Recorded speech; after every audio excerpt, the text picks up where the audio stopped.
जय Jagannath. Hello friends, welcome to my channel.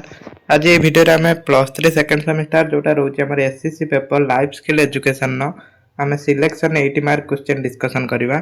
तो पूर्व वीडियो रे हमें कोन करथिले ना जो 80 मार्क सिलेक्शन हमें दे देथिले देखंतु यूनिट वाइज 4टा यूनिट रे हमें सिलेक्शन देइचंती। जो माने से वीडियो देखनांती जाई के देखि परिबे।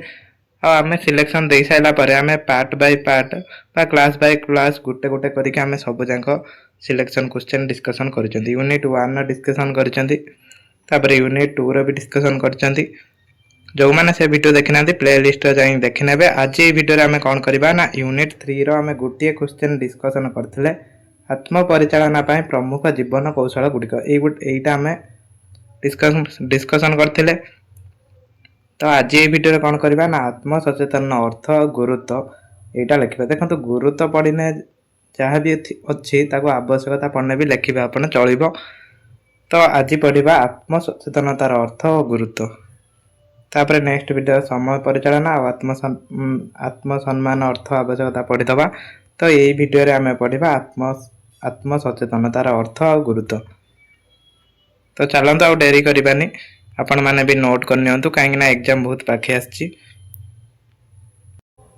यहाँ हूँ आमर आत्म सचेतनता बा आत्म सचेतनार अर्थ कौन ये बुझु।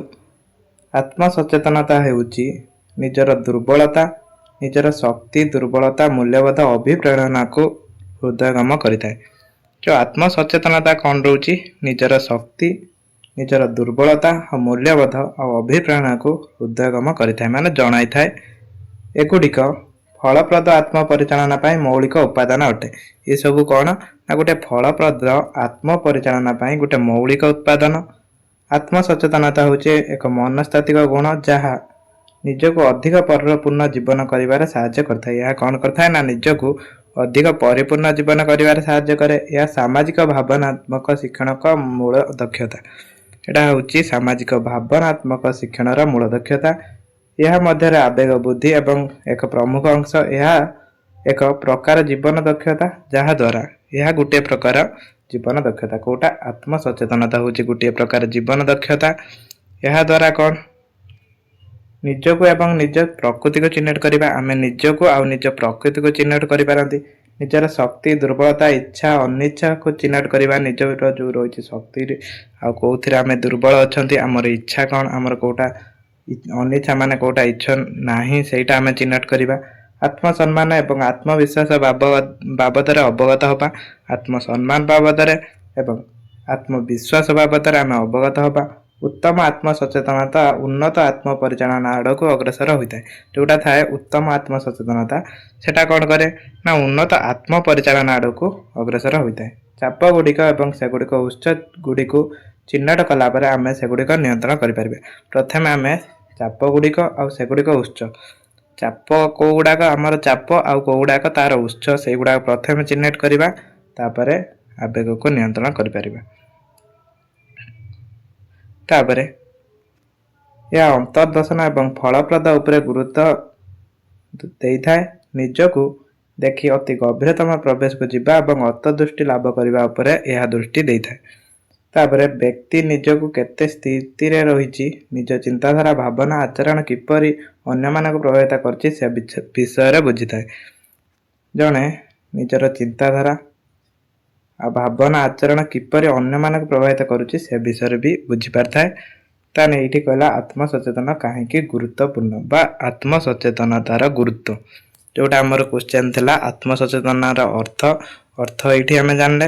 तापर आत्म सचेतनतार गुरुत्व देखंतु यार फुल बुक पीडीएफ पई अपन टेलीग्राम रे जॉइन हेबे। किंतु एटा पीडीएफ टा देही होबनी काहे ना लॉन्ग क्वेश्चन मु कोन करछि आंसर बही रो बाहर करिकि क्लास करछि। आत्म सचेतनता कहीं जरूरी व्यक्ति वृद्धि पाई बा आत्म सचेतन यहाँ कह गुरुत्व व्यक्तिगत वृद्धि पाई व्यक्तिगत विकास पाई आत्म सचेतनता हूँ एक भित्ति प्रस्तर जहाँ जन को उन्नत पाई क्षेत्र चिन्हट करने को एवं निज मूल्यबोध अनुसार आत्म सचेतन पसंद करने को सहायक होता है। यहाँ कौन व्यक्तिगत वृद्धि पाई माने व्यक्ति उन्नति क्षेत्र में चिन्हट करने को तापर निज मूल्यबोध अनुसार आत्म सचेतन पसंद करने को यह सहायक होता है। ତାପରେ ଉନ୍ନତ ସମ୍ପର୍କ ନିଜ ଆବେଗ ବ୍ୟବହାରକୁ ବୁଝିବା ଜଣକୁ ଅଧିକ ପ୍ରଭାବଶାଳୀ ଯୋଗାଯୋଗ କରିବାରେ ଏବଂ ଦୃଢ଼ ସମ୍ପର୍କ ସ୍ଥାପନ କରିବାରେ ସାହାଯ୍ୟ କରେ। ଏଟା କ'ଣ କରେ ନା କୌଣସି ଲୋକ ସାଙ୍ଗର ଉନ୍ନତ ସମ୍ପର୍କ ରଖିବାରେ ସାହାଯ୍ୟ କରେ ଆଉ ପ୍ରଭାବଶାଳୀ ଯୋଗାଯୋଗ କରିବାରେ ମଧ୍ୟ ଏହା ସାହାଯ୍ୟ କରେ। ତାପରେ ଉତ୍ତମ ନିଷ୍ପତ୍ତି ନେବା, ଏଠି ନିଜ ଶକ୍ତି ଦୁର୍ବଳତା ବିଷୟରେ ସଚେତନ ହେବା ଦ୍ୱାରା ଜଣେ ଅଧିକ ସୂଚନାପୂର୍ଣ୍ଣ ପ୍ରଭାବଶାଳୀ ନିଷ୍ପତ୍ତି ନେଇପାରେ। ଏଠି କ'ଣ କରେ ନା ଉତ୍ତମ ନିଷ୍ପତ୍ତି ନେବା କ'ଣ, ଜଣଙ୍କର ଶକ୍ତି ଆଉ ଦୁର୍ବଳତା ଯେତେବେଳେ ବୁଝିବ ତାହେଲେ ସେ ଉତ୍ତମ ନିଷ୍ପତ୍ତି ନେଇପାରିବ।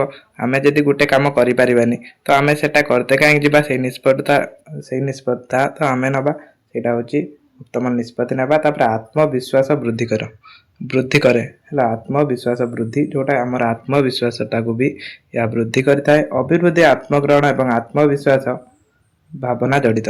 ଏଟା କ'ଣ କରେ, ଆମର ଆତ୍ମବିଶ୍ୱାସ ବୃଦ୍ଧି କରିଥାଏ। ଆତ୍ମସଚେତନତା ଆମର ଆତ୍ମବିଶ୍ୱାସ ବୃଦ୍ଧି କରିଥାଏ। ତାପରେ ଆବେଗ ବୃଦ୍ଧିକୁ ବିକଶିତ କରିବା।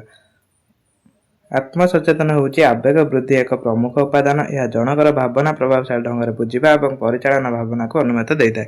ଜଣଙ୍କ ଭାବନାକୁ ବୁଝିବା, ତାକୁ ପ୍ରଭାବଶାଳୀ ଢଙ୍ଗରେ ବୁଝିବା ଆଉ ପରିଚାଳନା କରିବାର ଅନୁମତି ଦେଇଥାଏ। ତାପରେ ଚାପ ପରିଚାଳନା, ନିଜର ଚାପ ପ୍ରକୃତି ଉତ୍ସ ଏବଂ ପ୍ରକୃତି ଗୁଡ଼ିକୁ ଜାଣିବା ପରେ ଚାପ ପରିଚାଳନା ଏବଂ ସ୍ଥିରତା ପ୍ରତିଷ୍ଠା ପାଇଁ ରଣନୀତି ପ୍ରସ୍ତୁତ କରିବାରେ ଏହା ସାହାଯ୍ୟ କରିଥାଏ। ଆତ୍ମସଚେତନତା କିପରି ବିକଶିତ କରାଯାଇଛି, ଏ ଯେଉଁ ଆତ୍ମସଚେତନତାକୁ କିପରି ବିକଶିତ କରାଯାଇଛି ଏଇଟା ପଢ଼ି ନେଇଥିବେ। କିପରି ବିକଶିତ କରାଯାଇଛି ନା ଆତ୍ମ ପ୍ରତିଫଳନ, ଦେଖନ୍ତୁ ନିଜ ଅନୁଭୂତି ଚିନ୍ତାଧାରା ଭାବନା ଭାବରେ ପ୍ରତିଫଳିତ କରିବାକୁ ନିୟମିତ ଭାବରେ ସମୟ ଦିଏ, ମତାମତ ନିଅ, ଏଇସବୁ ଆପଣମାନେ ଟିକେ ପଢ଼ିଦେବେ। ଦେଖନ୍ତୁ ଏଇଟା ଯଦି 5 ମାର୍କିଆ ଆସୁଛି, ଆତ୍ମସଚେତନ କିପରି ବିକଶିତ କରାଯିବ, ଏଇଟା 5 ମାର୍କିଆ ଆସିପାରେ। ଆତ୍ମସଚେତନତା କିପରି ବିକଶିତ କରାଯାଏ, ଆତ୍ମ ପ୍ରତିଫଳନ ଅନୁସାରେ। ତାପରେ ମତାମତ ନିଅ, ମାନେ କ'ଣ, ନିଜ ଶକ୍ତି ଦୁର୍ବଳତା ଉପରେ ମତାମତ ପାଇଁ ବିଶ୍ୱବନ୍ଧୁ ପରିବାର କର୍ମ ସହକର୍ମୀଙ୍କୁ ପଚାର। ତାପରେ ସକ୍ରିୟ ମାନସିକ ଅଭ୍ୟାସ କରିବା, ଧ୍ୟାନ ଭଳି କୌଶଳ ଏଠାରେ ପ୍ରୟୋଗ କରିବା ଦ୍ୱାରା ନିଜ ଚିନ୍ତାଧାରା ଏବଂ ଭାବନା ବିଷୟରେ ଜଣେ ଅଧିକ ସଚେତନ ହୋଇପାରିବ। ସାମ୍ବାଦିକତା, ନିଜ ଚିନ୍ତାଧାରା ଏବଂ ଭାବନାକୁ ନିଜେ ଲେଖି ଲିପିବଦ୍ଧ କରିବା ଦ୍ୱାରା ବ୍ୟକ୍ତି ତାର ଆଚରଣଗତ ଢାଞ୍ଚା ବିଷୟରେ ଅନ୍ତର୍ଦୃଷ୍ଟି ଲାଭ କରିଥାଏ। ତାପରେ ନିଜ ପ୍ରତିକ୍ରିୟାକୁ ନଜର କରିବା, ବିଭିନ୍ନ ପରିସ୍ଥିତିରେ ବ୍ୟକ୍ତି କିପରି ପ୍ରତିକ୍ରିୟା ପ୍ରକାଶ କରେ ନିଜ ଧ୍ୟାନ ଦେବେ ଏବଂ ଏକ ମୂଳ କାରଣ ଗୁଡ଼ିକ ବୁଝିବାର ଚେଷ୍ଟା କରିବା। ଏଇଟା ଦେଖନ୍ତୁ, ଭୁଲର ଶିକ୍ଷା କରନ୍ତୁ, ନିଜ ତ୍ରୁଟି, ଏଇଟା ଭୁଲ ଶିକ୍ଷା କରନ୍ତୁ ହେଲା, ନିଜ ତ୍ରୁଟି ଗୁଡ଼ିକ ବୃଦ୍ଧି ଓ ଶିକ୍ଷଣ ସୁଯୋଗ ଭାବରେ ଦେବା ଆରମ୍ଭ କରନ୍ତୁ। ଦେଖନ୍ତୁ ଏଇଟା ଭୁଲରୁ ଶିକ୍ଷା କରନ୍ତୁ, ମାନେ ଯଦି କୌଣସି ଆମେ ଭୁଲ କରୁଛନ୍ତି ତ ସେଇଟାରୁ ଆମେ କିଛି ଶିକ୍ଷା କରୁଛନ୍ତି, ପରବର୍ତ୍ତୀ ମୁହୂର୍ତ୍ତରେ କେମିତି ଠିକ୍ କରିବା ସେଇଟା ଏଠି କହିଛି ହେଲା। ତାପରେ ଆତ୍ମସଚେତନ, ଏଇଠି ହେଲା ଆତ୍ମସଚେତନର ପ୍ରକାରଭେଦ। ଆତ୍ମସଚେତନର ପ୍ରକାରଭେଦ କ'ଣ, ଏଇଟା ଠିକ୍ ଖାଲି ଜାଣି ନେଇଥିବେ, ମନେ ରଖିଥିବେ। ଘରୋଇ, ଯେଉଁ ପ୍ରକାରଭେଦ କରାଯାଇଛି, ପ୍ରଥମ ଘରୋଇ କ୍ଷେତ୍ର, ନିଜର ଅଭ୍ୟନ୍ତରୀଣ ଚିନ୍ତାଧାରା ଭାବନା ଏବଂ ମନୋଭାବ ବିଷୟରେ ସଚେତନ ହେବା, ଏଇଟା ହେଲା ଘରୋଇ କ୍ଷେତ୍ରରେ। ତାପରେ ପବ୍ଲିକ୍, ଅନ୍ୟମାନେ ତମକୁ କିପରି ଅନୁଭବ କରୁଛନ୍ତି ସେ ବିଷୟରେ ସଚେତନ ହେବା, ଅନ୍ୟମାନେ ଆମକୁ କିଭଳି ଗ୍ରହଣ କରୁଛନ୍ତି ସେଇଟା ସଚେତନ ହେବା ଆମକୁ ଆତ୍ମସଚେତନ ହିଁ ବୁଝେଇଥାଏ। ତାପରେ ଇନ୍ଦ୍ରିୟ, ତୁମ ଶାରୀରିକ ସମ୍ବେଦନ ବିଷୟରେ ସଚେତନ ହେବ, ଯେପରି ଦୃଶ୍ୟ, ସ୍ପର୍ଶ, ଗନ୍ଧ, ଶ୍ରବଣ, ସ୍ୱାଦ, ଏଇଟା ହେଲା ଇନ୍ଦ୍ରିୟ। ତାପରେ ଭାବନା, ତୁମ ଅଭ୍ୟନ୍ତରୀଣ ସଂକଳ୍ପ, ବିଶ୍ୱାସ, ଅନୁମାନ ଏବଂ ମତାମତ ବିଷୟରେ ସଚେତନ ହେବା। ତାପରେ ଅନୁଭବ, ତୁମେ ଆବେଗିକ ପ୍ରକ୍ରିୟା ବିଷୟରେ ସଚେତନ ହେବ।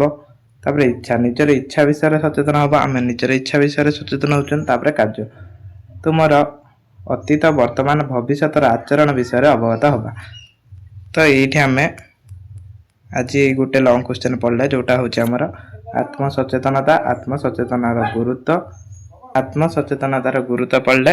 ତ ନେକ୍ସଟ ଭିଡ଼ିଓରେ ଆମେ ଲଙ୍ଗ କ୍ୱେଶ୍ଚନ୍ ଟାଇପ୍ର ଆମେ ସବୁ ଯାକ ପଢ଼ିକି ଆମେ ଶେଷ କରିବା। ତ ଲଙ୍ଗ କ୍ୱେଶ୍ଚନ୍ ଆପଣଙ୍କର ବେଶୀ ଇମ୍ପୋର୍ଟାଣ୍ଟ ରହୁଛି, କାହିଁକିନା 8 ମାର୍କିଆ 4ଟା ଆସିବ, 5ଟା ଆସିବ, 4ଟା କରିବାକୁ ପଡ଼ିବ। ଆଜିର ଭିଡ଼ିଓ ଏଇଠି ସମାପ୍ତ କରିବା। ନେକ୍ସଟ ଭିଡ଼ିଓରେ ଆଉ ଗୋଟେ ଲଙ୍ଗ କ୍ୱେଶ୍ଚନ୍ ଆମେ ଡିସ୍କସନ୍ କରିବା।